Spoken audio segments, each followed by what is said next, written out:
Kalau kita mau beli mobil, kita suka nontonin review-review mobil buat ngeriset, soalnya pastinya kita benar-benar mau tahu mobil apa yang terbaik dan paling worth it buat kita. Tapi menurut gua, ada satu komponen yang super penting yang jarang dibahas sama reviewer otomotif, yaitu biaya depresiasi mobil. Padahal menurut gua ini penting banget, soalnya depresiasi itu pasti biaya terbesar buat pemilik mobil.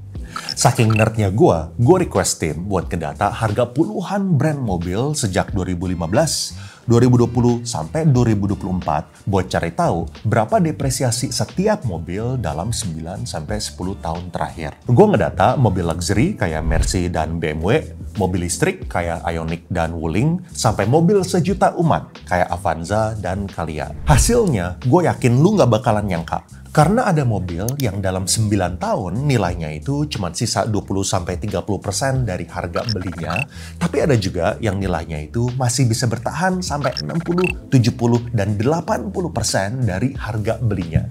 Di sini gue bakalan kasih tau lo mobil apa yang paling boncos dan mobil apa yang paling cuan. Let's go! Sebelum gue bahas datanya, gue mau jelasin dulu gimana caranya kita bisa dapetin data depresiasi mobil. Cara risetnya, gue ngecek dulu di tahun 2015 harga barunya itu berapa. Dan sekarang harga secondnya itu dijual berapa di akhir 2024. Ini istilahnya resale value. Gue mau tahu di berbagai tipe mobil berapa nilai depresiasi per tahun. Soalnya kalau misalnya kita beli mobil 200 juta, kita jual 10 tahun kemudian di angka resale value 150 juta, tentu ini bakalan sangat berbeda dengan mobil yang kita beli 200 juta, tapi 10 tahun kemudian resale value-nya itu cuman sisa 50 juta. Dan disclaimer juga, di studi ini gue nggak pakai transacted price. Soalnya gue nggak punya showroom buat tahu percisnya harga yang terrealisasi itu berapa.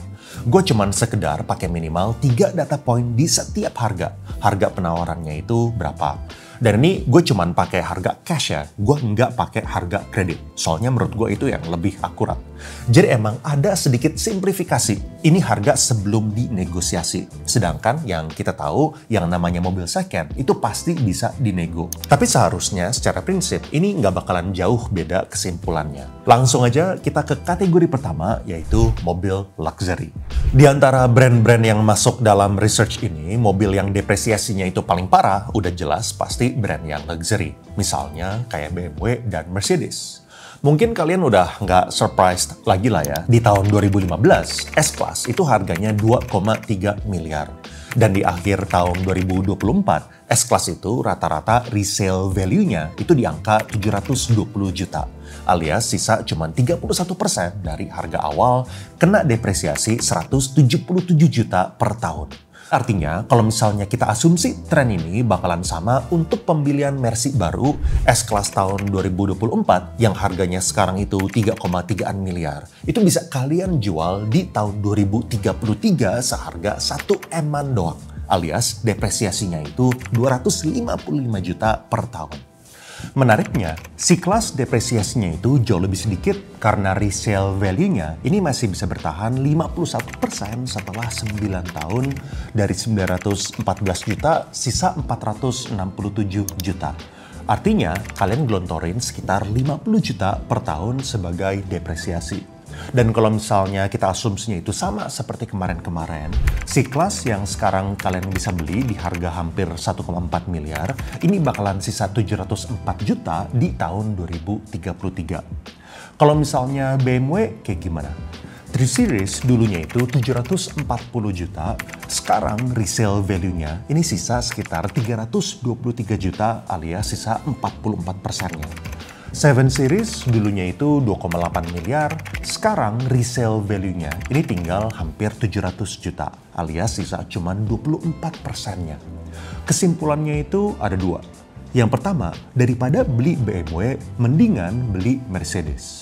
Resale value C-Class itu masih bisa bertahan 51%, tapi 3 Series itu cuma sisa 44%-nya.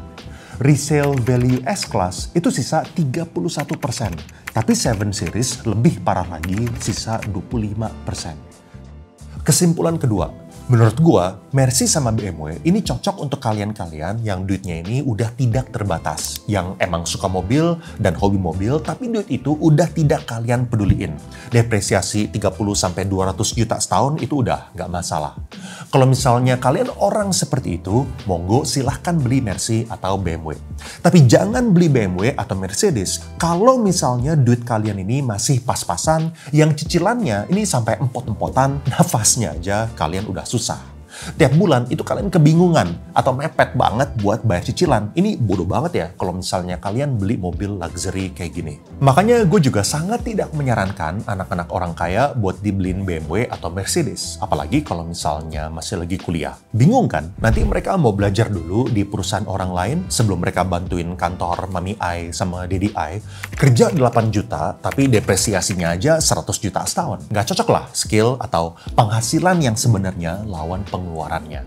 Oke, sekarang kita masuk ke alternatif yang lebih bersahabat buat kantong, yaitu kategori kedua kita, mobil 1 juta umat. Kalau kita ngomongin mobil 1 juta umat, berarti yang kita bahas itu merek kayak Toyota, yang isinya itu Avanza, Innova, dan Calya. Di tahun 2016, Calya Matic tipe G itu dijual di harga 150 juta. Di akhir 2024, Toyota Calya bekas yang umur 8 tahun ini masih ngejaga harganya banget ya. Resale value-nya itu masih 108 juta, alias 72% dari harga baru di 2016. Ini artinya kalian cuma bayar 42 juta secara depresiasi selama 8 tahun, alias 400-an ribu rupiah per bulan atau per harinya itu cuma 15.000 rupiah.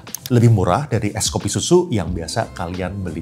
Buat mobil lainnya, di tahun 2015, harga baru Avanza G-Matic itu 192 juta dan Innova itu 277 juta. 9 tahun kemudian, di tahun 2024, resale value Avanza itu 122 juta dan Innova itu 181 juta. Alias resale value-nya itu 64% sampai 65% setelah 9 tahun. Ini masih lumayan lah ya. Artinya, kalau misalnya kita asumsi depresiasinya itu bakalan sama 9 tahun ke depan, Avanza yang kalian bisa beli sekarang di harga 254 juta, itu bisa kalian jual di tahun 2033 di angka 162 juta, alias 92 juta dalam 9 tahun, atau artinya sekitar 850 ribu per bulan. Gimana dengan merek 1 juta umat lainnya? Honda Brio itu 175 juta di tahun 2015 dan resale value-nya ini masih bisa bertahan di angka 114 juta saat ini. Angkanya itu masih tahan di 65%. HR-V itu dari 331 juta, sisa 193 juta. Masih lumayan, masih bisa bertahan 58%, tapi kalah sama Calya, Avanza, atau Innova. Mitsubishi juga lumayan. Yang lumayan mantap itu Expander dari 245 juta di tahun 2017. Per akhir 2024, resale value-nya ini masih di angka 200 juta. Masih tahan 82% dari angka originalnya.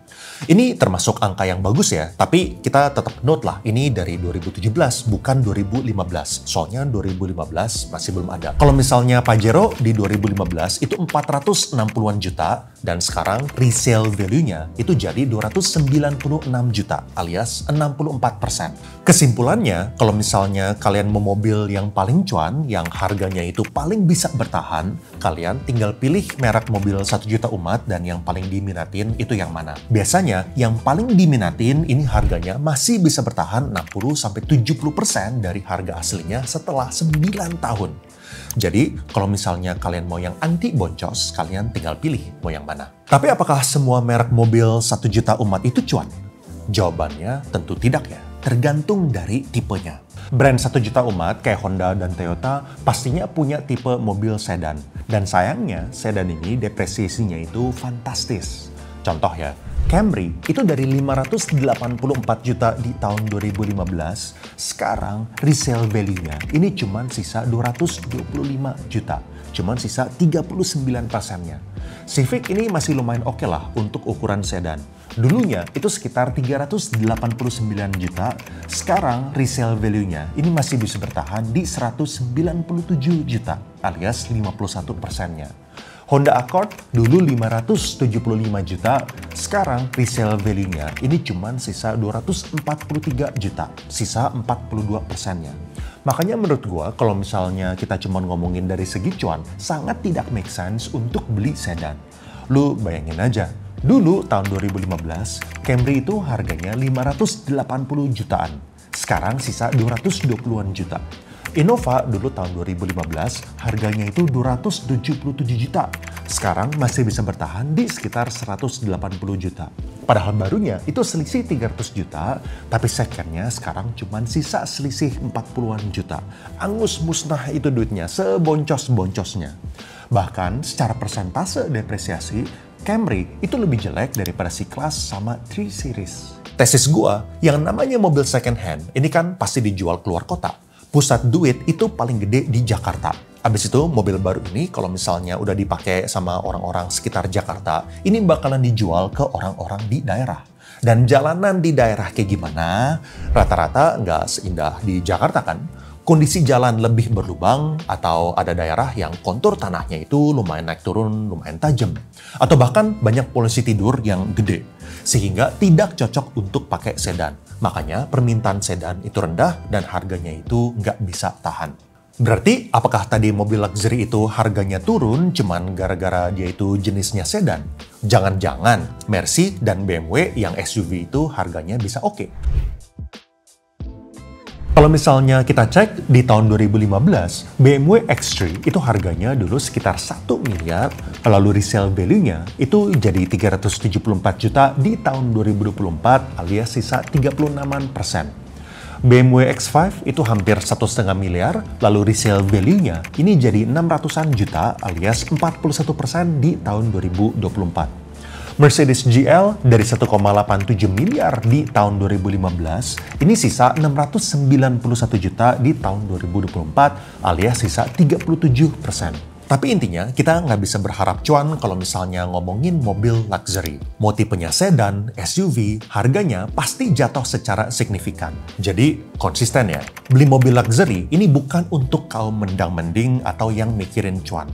Kalau mobil sejuta umat, sesuai namanya, maintenance-nya itu lebih terjangkau dan lebih mudah. Lalu depresiasinya juga kecil pula, gara-gara lebih gede demand-nya.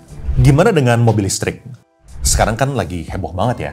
Setahu gua, di awal-awal yang bikin heboh mobil listrik itu untuk mass market, itu kayak Hyundai dengan Ioniq 5 dan Ioniq 6 dan juga Wuling. Ini gue nggak punya data sampai jauh-jauh banget ya, sampai dulu banget. Soalnya mobil-mobil listrik ini baru launching setelah 2022. Tapi dalam 2 tahun, Ioniq 5 itu harganya dari 800 juta, resale value-nya ini sisa 560 juta, alias sisa 70%. Rugi 30% dalam 2 tahun. Ioniq 6 yang dulunya itu rilis 2023, ini harganya dari 1,2 M, resale value-nya ini cuma sisa 900-an juta. Cuman dalam waktu 1 tahun, minus 23% alias hampir 300 juta setahun. Ini kita harus mengheningkan cipta buat kalian-kalian yang beli Ioniq 6 di awal. Lalu gimana dengan EV tapi yang brand mass market kayak Wuling? Wuling itu keluarin 3 varian, A, B, C. Wuling REV, Wuling Bingo, sama yang belakangan ini, Wuling Cloud. Senasib dengan Ioniq dalam rentang 1-2 tahun setelah rilis di Indo, Wuling Bingo yang harganya itu 385 juta di 2023, sekarang cuma sisa 280 jutaan. Wuling REV yang rilis di 2022 dengan 250 juta, sekarang sisa 175 juta. Wuling Cloud yang baru aja rilis tahun ini di angka 438 juta, sisa 380 juta. Jadi REV ini cuma dalam 2 tahun resale value-nya sisa 70%, Bingo itu setahun sisa 72%, dan Cloud yang baru 6 bulan dari rilis harganya sisa 87%. Bandingin aja sama mobil-mobil bensin sejuta umat tadi yang resale value-nya ini masih 60-80% setelah hampir 9 tahun. Mobil EV ini harganya sisa 70% dalam 1-2 tahun. Kesimpulannya, sama seperti saham, kripto, atau instrumen investasi lainnya, performa sejarah ini pasti bisa berbeda dengan hasil masa depan. Contoh, kenapa mobil EV saat ini lagi tinggi banget depresiasinya? Soalnya pertama kali Hyundai ngejual Ioniq 5, Dulu mereka belum dapat fasilitas PPN DTP. Jadi pembeli awal itu harus bayar PPN. Sedangkan pembeli-pembeli sekarang itu udah ditanggung PPN-nya sama pemerintah. Lalu alasan kedua, inovasi mobil listrik ini lagi cepet banget. Yang gue dengar bahkan ada mobil hybrid dari BYD yang sampai 2000 km sekali jalan. Ini gue ngelihat mobil listrik sama percis kayak iPhone pertama kali rilis ya. Kalian pasti bisa ingat, terutama yang udah kerja. Dulu iPhone pertama kali rilis, setiap kali iPhone itu dirilis versi barunya, misalnya jadi iPhone 3G, 3GS, iPhone 4, iPhone 5, lonjakan improvementnya itu selalu drastis. Baru belakangan ini, iPhone 12, 13, 14, 15, 16, ini bentuknya sama, nggak ada yang beda. Soalnya udah sampai ke stable state. Inovasinya itu udah mentok, udah susah lagi mau improve. Apalagi yang mau diimprove dari handphone kita. Nah, selama kita masih ada peningkatan yang drastis di mobil listrik, gue nggak heran kalau misalnya harga mobil listrik yang second hand ini nggak bakalan setahan mobil 1 juta umat kayak Innova, Calya, Expander, HR-V, Brio. Apalagi kita nggak tahu nih, harga untuk ganti baterai 10 tahun yang mendatang itu berapa. Apakah harga untuk ngeganti baterainya aja ini bakalan sama dengan harga mobil second hand? Atau teknologi baterai udah berevolusi segitu hebatnya sehingga harga ganti baterai itu udah jadi murah? Ini yang kita nggak tahu. Tapi ada beberapa kesimpulan yang udah pasti. Kalau misalnya duit lo ini pas-pasan dan lo beli mobil purely cuman buat fungsinya, cuman supaya untuk travel dari satu tempat ke satu tempat yang lain dan mau yang paling hemat, mobil 1 juta umat kayak misalnya Innova, Calya, Expander, HR-V, Brio ini yang paling cocok buat lo. Jangan beli mobil luxury kalau misalnya duit lo ini pas-pasan. Soalnya depresiasinya ini udah pasti tinggi. Ini khusus untuk orang yang duitnya itu emang udah berlebihan. Udah beli gara-gara emang udah nggak mikirin duit lagi. Lalu sedan, ini juga biasanya cenderung tidak oke dari segi depresiasi. Supaya lo bisa beli mobil tanpa mikir depresiasi, lo harus tajir dulu. Caranya kayak gimana? Kalian bisa mulai dari nonton video ini. Cara pemula bisa mulai dapetin passive income dan cuan. Atau kalau misalnya lu mau nonton cara cuan di dunia kripto, lu bisa klik di sini. Thank you and I will see you guys again in the next video.